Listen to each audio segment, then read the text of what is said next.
السلام علیکم ورحمۃ اللہ وبرکاتہ۔ عزیز دوستو، درس حدیث کے اس سلسلے میں گزشتہ کل آپ نے جو حدیث سماعت فرمائی تھی وہ یہ ہے انما الاعمال بالنیات، اور اس حدیث کا ترجمہ اور مطلب یہ بتایا گیا تھا کہ ہر طرح کے اعمال کے ثواب کا اور اجر کا دار و مدار ان کی نیتوں پر ہے۔ اگر عمل کے اندر نیت اچھی ہوگی تو اس پر اجر ملے گا، اور اگر نیت کے اندر کھوٹ ہوگا تو اجر برباد ہو جائے گا۔ ساتھ ہی گزشتہ کل یہ بات بھی عرض کی گئی تھی کہ نبی کریم صلی اللہ علیہ وآلہ وسلم نے ارشاد فرمایا کہ جو شخص بھی اس حدیث کو یا دیگر 40 احادیث کو یاد کرے گا، کل حشر کے میدان میں اللہ تعالیٰ اس کو فقہاء اور علماء کے زمرے میں شامل فرمائے گا۔ اور یہ بشارت بھی آپ نے دی تھی، بلکہ یہ دعا دی ہے کہ اللہ تعالیٰ اس شخص کو سرسبز و شاداب رکھے جو اس حدیث کو سنے اور دوسروں تک پہنچائے۔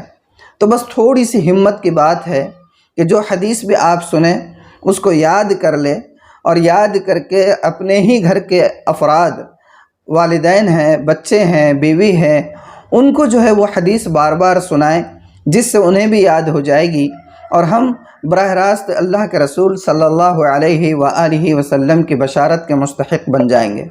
اللہ تعالی عمل کی توفیق عطا فرمائے۔ آج جو حدیث مجھے پیش کرنی ہے وہ نبی کریم صلی اللہ علیہ وآلہ وسلم کا یہ ارشاد گرامی قدر ہے۔ آپ نے فرمایا العین حق، مختصر سی حدیث ہے۔ اللہ کے رسول کا ارشاد گرامی ہے العین حق، العین حق، العین حق۔ عربی کے الفاظ یاد کرنے کی کوشش کرنا چاہیے۔ اس کا مطلب ہے اور ترجمہ ہے کہ نظر بد کا لگ جانا یہ یقینی ہے، نظر بد کا لگ جانا یہ یقینی ہے۔ اگر اللہ کے رسول صلی اللہ علیہ وآلہ وسلم نے فرمایا ہے کہ نظر بد کا لگنا یقینی ہے، تو اس سے یہ معلوم ہوا کہ نظر بد لگ جاتی ہے۔ اب اس سے بچاؤ کی تدبیر کیا ہے؟ بہت آسان ہے۔ کسی کو بھی نظر نہیں لگے گی اگر ہر شخص یہ معمول بنا لے کہ اس کو جو چیز بھی نظر آ جائے، اچھی لگے، بھلی لگے، دل کو اچھی لگے، کوئی کسی کے اندر حسن نظر آ جائے، کوئی خوبی نظر آ جائے، کوئی اس کی عادت اچھی لگے، کسی کی مال و دولت، کسی کا مال و دولت سے سرفراز ہو جانا اچھا لگے، کسی کا مکان اچھا لگے، تو فوراً آدمی یہ کہہ دے ماشاء اللہ، ماشاء اللہ، لا حول ولا قوت الا باللہ۔ یہ کہنے سے نظر بد نہیں لگتی ہے کہ بھئی فلاں شخص کے اندر جو خوبی ہے وہ اللہ کے چاہنے سے ہے، فلاں کے اندر جو حسن ہے وہ اللہ کے چاہنے سے ہے، فلاں کو جو مال ملا ہوا ہے وہ اللہ کے چاہنے سے ہے، فلاں کا جو خوبصورت مکان ہے وہ اللہ کے چاہنے سے ہے۔ یہ جب آدمی کا استحضار رہے گا اور اس کے ساتھ ہی وہ یہ کہے گا کہ ماشاء اللہ، لا حول ولا قوت الا باللہ، تو اس سے اس شخص کو نظر نہیں لگے گی۔ نظر بد کسی کی بھی لگ سکتی ہے اور کس کو بھی لگ جاتی ہے، حتیٰ کہ اولاد کو والدین کی نظر بھی لگ جاتی ہے۔ بسا اوقات چھوٹے چھوٹے بچے جو بڑے معصوم ہوتے ہیں، بہت کیوٹ اور پیارے دکھتے ہیں، ان کی ہر حرکت، ان کی ہر شرارت، معصومیت بھری شرارتیں دل کو بڑی لبھاتی ہے، اور آدمی جو ہے بڑی ہی محبت بھری نظروں سے ان کو دیکھتا ہے۔ ایسے وقت میں اکثر والدین کی نظر بھی بچوں کو لگ جایا کرتی ہے۔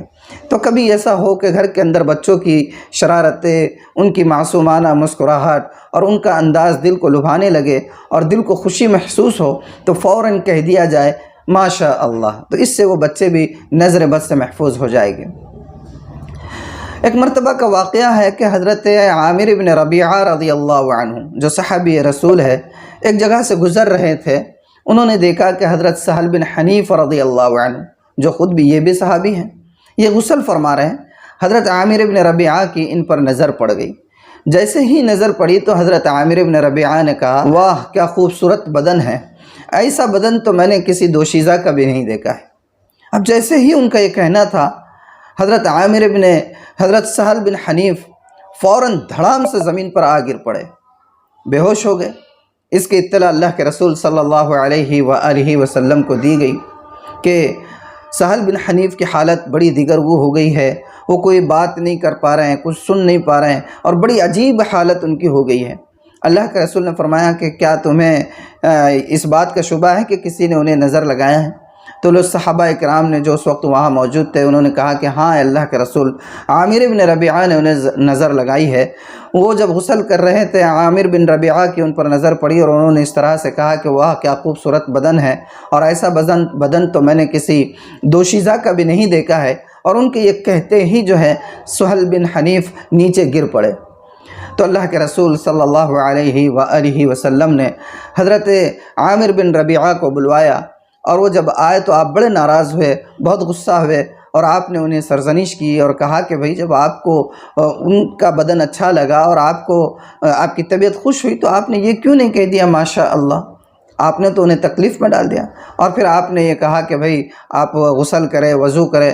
چنانچہ حضرت عامر بن ربیعہ نے اپنا چہرہ دھویا، ہاتھ دھوئے، پیر دھوئے، اور ان کا پانی جو تھا وہ حضرت سہل بن حنیف کے اوپر ڈالا گیا، اور جیسے ہی وہ پانی حضرت سہل بن حنیف کے اوپر بہایا گیا، حضرت سہل بن حنیف ایسے اٹھ کھڑے ہوئے جیسے ابھی کچھ دیر پہلے کچھ ہوا ہی نہیں تھا۔ تو یہ نظر کا لگنا یقینی ہے۔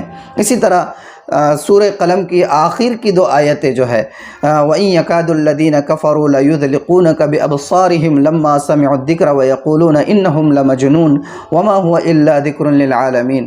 یہ جو آیتیں ہیں یہ سورہ قلم کی آخر کی 2 آیتیں ہیں۔ اگر کسی کو نظر لگ جائے یا آپ کو یہ شبہ ہو کہ کسی کو نظر لگ گئی ہے تو سورہ قلم کی اخیر کی یہ 2 آیتیں پڑھ کر 7 مرتبہ پڑھ کر اس شخص پر دم کر دے، انشاءاللہ اس سے نظر بد کے جو اثرات ہیں وہ زائل ہو جائیں گے۔ نظر لگنے کی پہچان یہ ہے کہ آدمی اچھا بھلا ہوتا ہے، اچھا خاصا نظر آتا ہے، بظاہر اس کو کوئی بیماری نہیں ہوتی ہے، بظاہر اس کے ساتھ کوئی مسئلہ نہیں ہوتا ہے، لیکن اچانک سے دفعتاً اس کی حالت بگڑنے لگ جاتی ہے، وہ بالکل بے ہوش ہو جاتا ہے، اس کا مزاج تبدیل ہو جاتا ہے، تو فوراً سمجھ لے کہ اس کو نظر لگ گئی ہیں۔ اب اس کا علاج یہ ہے کہ سورہ قلم کے آخر کی 2 آیتیں ہیں، اس کو 7 مرتبہ پڑھ کر دم کر لے، انشاءاللہ وہ اثر اس کا زائل ہو جائے گا۔ اور بھی بہت سارے طریقے ہیں، علماء سے پوچھ کر وہ کیا جا سکتا ہے۔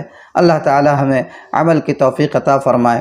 والسلام علیکم ورحمۃ اللہ وبرکاتہ۔